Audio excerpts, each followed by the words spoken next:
ચરોમાં આગળ વાત કરીએ તો અમદાવાદની કોર્ટને ફરી બોમ્બથી ઉડાવી દેવાની ધમકી મળી છે। ગ્રામ્ય કોર્ટને વધુ એક વખત બોમ્બથી ઉડાવી દેવાની ધમકી મળી। ઈમેલ મારફતે કોર્ટને બોમ્બથી ઉડાવી દેવાની ધમકી મળી હતી।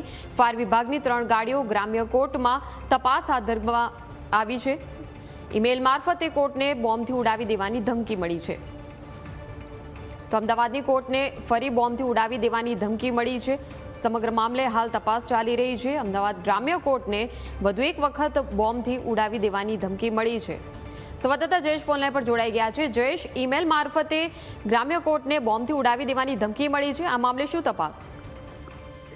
ચોક્કસથી અમદાવાદની શાળાઓ બાદ ગુજરાત હાઈકોર્ટ અને ત્યારબાદ હવે અમદાવાદ ગ્રામ્ય કોર્ટ છે તેને બોમ્બથી ઉડાવી દેવાનો એક ધમકીભર્યો મેલ છે તે ગ્રામ્ય કોર્ટના રજિસ્ટ્રારને ઈમેલ કરવામાં આવ્યો છે, જેમાં એ વાત લખવામાં આવી છે કે સુસાઇડ બોમ્બર એટલે કે આત્મઘાતી હુમલો છે તે થવાનો છે અને 1 વાગ્યા આસપાસ જે લંચ સમય હોય છે એ દરમિયાન આ બોમ્બ બ્લાસ્ટ થશે એ પ્રકારનો મેલમાં ઉલ્લેખ કરવામાં આવ્યો છે, જેને પગલે ફાયરની 3 ગાડીઓ ઘટના સ્થળે પહોંચી છે અને તેની સાથે BDDS અને ડોગ સ્પોટની જે ટીમ છે તે પણ અમદાવાદ ગ્રામ્ય કોર્ટ ખાતે પહોંચી છે। હાલ કોર્ટની કાર્યવાહી રાબેતા મુજબ ચાલુ રાખવામાં આવી છે અને સાથે અત્યારે તમામ પરિસરમાં ચેકિંગ છે તે પણ કરવામાં આવી રહ્યું છે।